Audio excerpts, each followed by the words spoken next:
In this video, I'm going to be cleaning the manifold air pressure sensor in my 2005 Honda Pilot. I'll be using CRC Sensor Clean. It's for mass airflow sensors, but can also be used on the map sensor, and one Phillips head screwdriver, and that is all you need. Now the map sensor is located right here, and the first thing we're going to do is remove the electrical connector before we take out the one Phillips head screw that is holding it in place. The reason I'm doing this is because my vehicle hasn't been idling very well lately, and if your map sensor is dirty or clogged, sometimes that could lead to a poor air-fuel mixture, leading to a poor idle.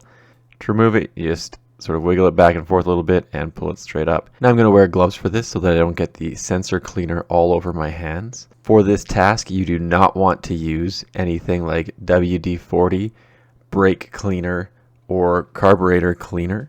And there's several reasons for that. One is those things can damage the plastic, and this is mainly a plastic shroud around the actual sensor items. So any product that would damage the plastic would be not a good idea to use.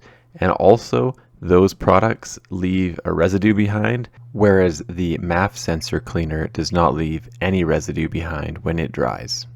Now, prior to reinstalling the MAP sensor, I'm going to let the sensor cleaner fully evaporate. The installation of the sensor is the reverse of the removal. The MAP sensor goes back into the MAP sensor housing, ensuring that the rubber gasket is still intact and good condition. And then you use the one Phillips head screw to secure it in place. Now, I don't have a torque spec on this, but it's a Phillips head screw, so you're really not going to be able to torque it down very hard. And the last thing you're going to do is reconnect the electrical connector. And that's all there is to cleaning the manifold air pressure sensor on your Honda Pilot. Thanks for checking out my video, and don't forget to like and subscribe.